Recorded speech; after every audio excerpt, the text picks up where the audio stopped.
Hello everybody, Dave Neal here, stand-up comic and host of Bachelor Nation News. In this video, I interviewed Chad from Game of Roses. We discussed Zach's season of The Bachelor, how he's doing, what producers are doing, how they could improve, and so much more. If you like some inside baseball for looking at the show in a way that's more, I would say, technically produced, then the conversations with Chad and Lizzie from Game of Roses are always fantastic. So Chad joins me for this conversation. I've got about a 23-minute long conversation here. I'm going to share about half of that with you guys right now. If you want the full version, and you should, go to Bachelor Rush Hour, the podcast, and go check that out over there. Bachelor Rush Hour, the podcast. That video, or that podcast will be up this afternoon. But in the meantime, here's a couple of my favorite segments from my chat with Chad of Game of Roses. Have a listen. Ladies and gentlemen, so excited to talk to Hall of Fame guest here from the Game of Roses podcast. Chad, how are you, my guy? Doing good. How you been? Doing well, and so excited to get your opinion on so many things here in Bachelor Nation. First of all, congrats on the Katie Thurston interview. Thank you. That was a long time coming. You know, we've been wanting to talk to her, obviously, for a while, because she's done so much in the game that is really groundbreaking, and her contract was up, so finally she could go on any podcast she wants now. She's free from the constraints of the producers telling her who she can and can't talk to. You know, watching your content as you interview her, okay, let's start it this way. After watching corporate podcasts from alumni who have never podcasted before, and then watching you're like just a dessert to listen to. You and Lizzie are your writers. Your use of the English language is, I'm like looking up words as you describe the I mean, I'm literally ready to go to war. Not that bad. No, it's like because and it's like, no offense to the happy hours of the world, but it's like, come on, sure. The folks that have to make it without the blue check mark or the wand of approval from ABC are just incredibly talented. So your conversation with her was fascinating. What did it mean for your channel to have someone like a lead like Katie Thurston choose you as her first off-contract interview? I mean, it was an honor for us, but I think it also is like, we view what we do, what you do, everybody who's kind of Emma and Claire, everybody who's in this tier of covering this show now with a little bit more of a critical eye and starting to treat it like the media of import that we think it is. It's not just frivolous, guilty reality TV, whatever, not trash TV to us. This is like a huge piece of the American media landscape. And so to have somebody like Katie Thurston wait to get off contract to come to us first means, I think, for all of us, for the whole tier of us doing this, there's a legitimacy to what we're doing. It's funny. Anyway. Yeah, it's funny because I feel pride when I see you guys get her interview. There's almost like this sort of coalition of people that kind of all understand the grind that exists to kind of make content, sometimes where there is none, and sometimes to find the deeper story. With Katie, you accurately called this, and I said this also like the second it happened, that her trajectory, or the trajectory of the whole Bachelor franchise, was changed with her tweet. She basically, in the height of the Black Lives Matter movement, denounced Chris Harrison as the host of her season, and she did it the last second before they took her phone away. I mean, what does that? Yeah. What did if there were like a biopic of Katie Thurston or of the show in general, that just seems like this heightened crazy moment where she just hits send in slow motion. You start to see the wires of the world go, and all people start reading it. We just start firing up all the lights and cameras to talk about it. But what did that? Do you remember reading that? And what moment was that like for you? Yes, dude. That was one of the most. I mean, do I remember reading it? It was, to me, one of the most important moments that has happened in we've been doing this Game of Roses for about 3 years. That was one of the most important moments that I've ever seen in any time that we were doing this, because you knew immediately, like, she's painted them into a corner.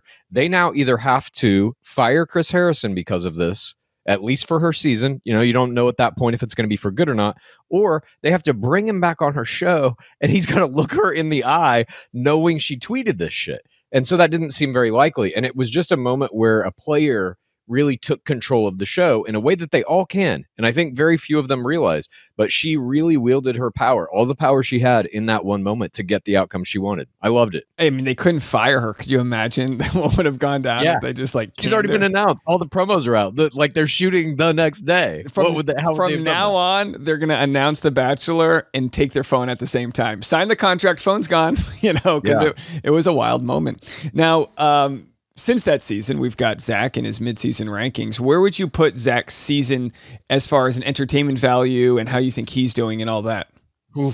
I really was optimistic when it started. I loved that they had the new Bachelor logo. It seemed to have a different feel. It seemed like they were treating the show with the prestige that they used to, that the producers were putting it back on the pedestal. But then we get to like the the COVID Zoom rose ceremony, or as he put it, I think in a caption, the rose ceremony from HTML. Pretty good one. I mean, it's just disastrous. If the producers don't respect the game enough to push the shooting schedule a couple of days so that you don't have to have a fucking Zoom rose ceremony, how are we at home supposed to watch that and feel anything good about it? It's clear the producers don't give a fuck. So why would we? So for me, the season has kind of gone off the rails a little bit. Like I just really couldn't believe they did that. That was like beyond the pale to me. Yeah, and from a production standpoint, they have probably a skeleton crew, or at least a smaller crew than they would have when they're at the mansion in Hollywood. It would push back, all their other wherever else they're traveling. So I don't know what to do with that. But the fact that no one went to the British Home Depot and got some plexiglass, because it's what are we doing here? He was perfectly fine. If you're perfectly fine to put a necktie on, you can make some sort of bubble or something for the guy. That too, yeah. Make it funny at least. Make it something that's like interesting. Fine, we get it. He can't be around them, but exactly. Put him in a bubble, a little telephone booth made out of plexiglass, like you're saying. Anything other than what they did. It just felt like it was literally, well, shit, I don't know. Let's just Zoom it. Okay, fuck it. It seems like the producers don't give a shit about the show, and that makes a bad show. And that's where we are now. How great would it have been if they just had one of those old school scuba helmets that they put them in? And just that crew guy who normally wheels out the suitcase, he's just got the hose for the oxygen. Yeah.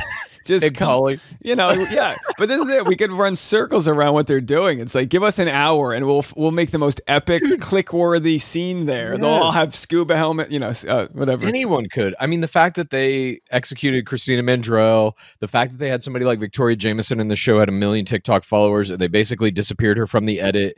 I just don't understand their reasoning behind some of these decisions. It seems to be either that they hate the show or they just don't know what they're making. They don't actually know the product that they're producing. And the product you produced is How to Win the Bachelor.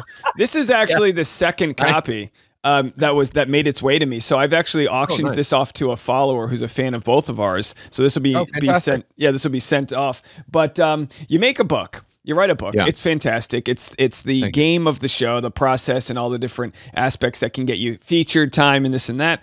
And you have in Reality Steve, I believe Reality Steve reported this, that someone on the show is caught reading this, and it was supposed to be a theme in the show. Explain to me what happened.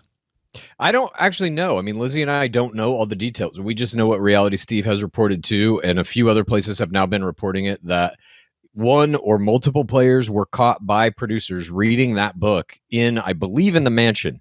So I don't know if once they left to go on domestic and international travel dates, I don't know if they took the books or if they still had them, or I don't actually know. But, if that reporting is accurate, the producers know about this and they are choosing to cut it out of the show, which makes sense to me. They don't really like us, obviously, and I can see why they wouldn't want to give us free press on this book that we wrote. But nonetheless, the book is now being read by players while they're playing the game. And how long you can keep that a secret, I don't know. I mean, on one level, you think if they had you on as guests on a segment, on the show to actually coach the contestants, why not? If you're going to have a book about how to win the Bachelor, they should have you on to teach all the ladies there all the tricks to get Zach's attention, because it's not like we don't all use tricks in our daily life to get everyone. No. So it seems that Gabby was the one who was reported to have had the book. Yeah. Do you know? And you guys of course, have kept your lips sealed about past contestants that you have coached. But how high up are we talking? Have the people that you've actually firsthand coached made it in the Bachelor world? I can literally never reveal that. It's always up to the players. That's the deal I make with them. If they ever want to come out and say they've been coached, I'm happy to like help facilitate that. They can come on our show, or I'll go on other shows with them if they want. But I can never reveal any details about it. If people are listening and haven't bought your book that may go on the show or may not, what would be like, how would you boil down your book as far as like the strongest piece of advice? Like say it's a 1 minute before limos and someone's like, Chad, give me 1 minute's worth of this book to make it. What would you tell them? I would say the two biggest things you need to keep in mind are for TRR, for the right reasons. That is the only real fundamental rule of the game that you can never break. As soon as you do, you're out the fucking door. And that basically means never say the word Instagram, never talk about anything to anyone, other players, the lead, the producers, about anything other than how much you like the lead, how much you're in love and ready to get married. That's for TRR. The other thing is, and I think a lot of players don't know this, you can make deals with the producers. If the producers want you to do something that you know is going to look shitty, you could be like, come on, dude, I don't really want to do that, but let's work out something else. They will barter with you. You can literally trade information for extra sleep. Raven Gates famously traded a piece out of her journal to producers to get extra sleep, and that page out of her journal had like rankings and groupings of different players, which factions they were in and who hated who and shit like that. So, I mean, they will work with you. They know it's a TV show too, obviously. And I think that that's a tool a lot of players don't use at all. Is there a difference between how someone plays the game as the season goes on? Like, is there, like, if you know you're, I don't know, like take Katie, she gets the overnight date early on. Like if you know you're in that, or you're getting the, as you call it, the pretty woman date where you're being bought gifts and all. Was that Katie as well? Did she get? No, I'm sorry, that was Gabby. Gabby. So is there a different way to play the game if you're one of these favored, like, inner circle contestants? Yeah, I mean, right now, the way the game works is the producers have scripted out where everybody's going to line up throughout the entire season. And you basically are doing your best to fit into their script while doing a couple little colorful plays here or there. If you try to deviate from it, like, for example, if they bring you in and they want you to be a villain from day one and you can recognize the traps they're setting for you and you don't step in them, they just remove you from the show. You get eliminated very early on. So you have to kind of give them what they want a little bit. But in terms of like what dates you're getting and what that means for how long you're going to go into the season, yes, there are some statistical things that you should probably know about, like a pretty woman or a first one-on-one or even a first impression rose, which is not actually as beneficial as the first flower on night one. The first rose given in a rose ceremony on night one actually means you're going to go further than first impression rose, statistically speaking. But yeah, as the season progresses, there are certain things that happen over the course. We basically break it down into night one, regular season, and then the playoffs start, which is hometowns and fantasy suites, and then you have the finals. Every one of those has a different kind of strategy or play style, depending on what situation you might find yourself in. And Greer found herself in a tough situation. Was she the first impression rose winner? I believe she was, right? So she goes from first impression rose winner, which you say isn't that important, to essentially getting in some weird Zoom fight with Zach, like he was a disapproving dad, and he caught his daughter at the mall when she was supposed to be at school or something. That scene was terrible. I mean, Zach, first of all, Zach's reaction to it, completely overblown, and also like he doesn't know her fucking life. Who knows what kind of shit she's dealing with at work? You know what I mean? Maybe that is just as important as him looking for his person on reality television. That said, Greer made a gigantic error because the lead has really one job, and it is to eliminate 29 people out of 30 by the end of the show. They are constantly looking for a way to eliminate you, yet still remain likable to the audience. So if you give them anything that they can turn around in your face, they're going to do it so that can facilitate an elimination that doesn't make them look like an asshole, basically. He saw his opportunity there when she made that error, and the groundwork is laid. She is not long for our game. Do you think the producers, when they put that scene in, because I think as common people, not common, but people that don't work in production, they see the show as like, oh, this is what happened. But the producers get to choose what is shown. They didn't have to show Zach in that light. Do you think they misinterpreted how that would be, how people would respond to it? Because for the most part, people have been torching Zach over that. dismissiveness. Yes. The producers have no idea what they're doing. I mean, let's just be very point blank about that. We talked with Katie Thurston about this in her season. I think in that conversation between her and Greg Grippo when he finally left, they were cutting that to make him look like the hero, to make, or at least make him look like the victim in that situation. And I think they were positioning him to be the next Bachelor. If you go back and rewatch that, under that conversation, they put hero music. They were fucking pumping him up. And then it comes out the next day and everybody's like, he gaslit her. He's a piece of shit. Immediate villain. They don't understand how to cut these things for their audience. They simply don't. And I don't know what why that is. Other than, I think after Elon Gale left in season 23, that was his last season, Colton Underwood, there's just this struggle for power, this power vacuum in that top tier of producers. And everybody there, I think, has misinterpreted what this show is. I believe that they want it to be about drama, which to them means misery. And that is not what drama is. Drama is mystery. Why is this person saying this? That's how, how you cut a promo. Remember Sweet Nums, season 24? Bring her home to us. All you're thinking the whole season is like, who? Why is she crying? What the fuck is this about? It wasn't about, oh, someone's crying. It was, why is she crying? So if you just cut a bunch of people together crying, we don't really give a fuck. And that seems to be like what they're trying to do now. Yeah, it's almost like they're in a cooking competition and they're just throwing a bunch of sugar on a main dish because sugar's sweet. Yeah. It's like a short gratification to get result, to get that short drama. But the long game, as you said, is the investment. I just started watching, I've been watching American Idol, and that show went from its heyday, it was amazing, and then it got canceled. It kind of just like sucked. People were done with hearing bad singers get made fun of on stage. That was their version of the sugar. Now I'm watching American Idol. They're taking the cameras back to the hometowns. They're showing people's real stories, and they're building this story arc amongst all these different, people from the middle of nowhere and how they're living their dreams, and they're really getting this story-driven thing. It's not just about the singer, it's about the path and the journey. And I wonder how the show could do that with some of its contestants even before Zach meets them, where we get to root for them, because you're right, they are just like disposable until the show decides to share their story. But as far as the power struggle goes, I completely agree. It's hard to put my finger on it, but as you describe it, that makes total sense, that they're just not, there isn't some like centric beating heart that is driving this thing. Yeah, imagine if they flipped it around a little bit. I mean, there are tweaks that they can always do to the format, and they have done throughout history. I mean, the experimental era, which was season 4 through 12, I mean, we didn't have group date roses. We didn't have one-on-one. We didn't have Thimp Rose, first impression rose, until that was season 5. But season 4 through 12 is where they start adding these elements to the game and really fucking with it.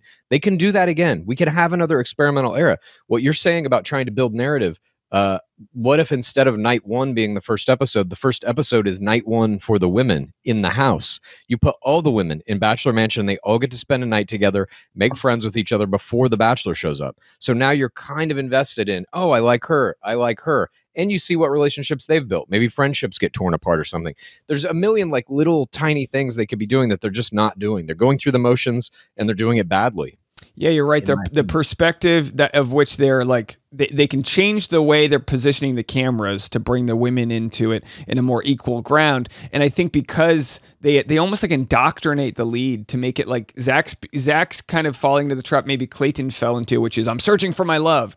But the audience is mainly women who are going to be like, well, you're also railroading these other people. And totally. I'm sure it gets good drama for the show.